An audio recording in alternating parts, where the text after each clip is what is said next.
ඒත් ඔයාව දැක්කහම ඔයාගේ හිනාව දැක්කහම ඒ ගතිය නැති වෙලා ගියා. හැබැයි මොකද්දෝ පවර්ස් දෙකක් මගේ ඔළුව ඇතුලේ මහ ෆයිට් එකක් කරනවා වගේ දැනුණා මට මතකයි. ඒ මමයි යකයි වෙන්නේ නැද? ඇයි මමත් ඔයාලට බැරිලා හිටියනේ?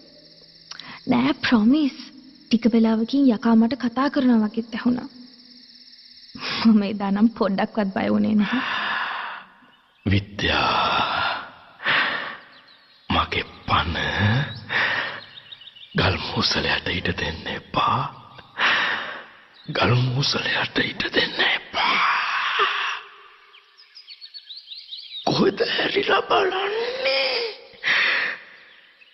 මහිම ප්‍රතාපයෙන් පූර්ණ වූ මොක්ෂ රාජේශ්වරීනි සුරතාවයන්ගේ අති උත්තම ස්වාමී දුවේනි ආරම්භයේ පටන් යක්ෂයාගේ හිස පොඩි කිරීමේ වරම නිත්‍ය කෘත්‍යයක් කොට දෙවියන් වහන්සේ ඔබට දුන්සේක් වේද. ඒ නිසා පවෙත කරුණාවී ඔබ යුද්ධ භටයන් මේ ලෝකයට ඒවා. ඔවුන් ඔබගේ වල්ලභයා සහ ආඥාවෙනුත් යක්ෂයන් සමග යුද්ධ කොට උන් පරාජය කොට ලුහු බඳවා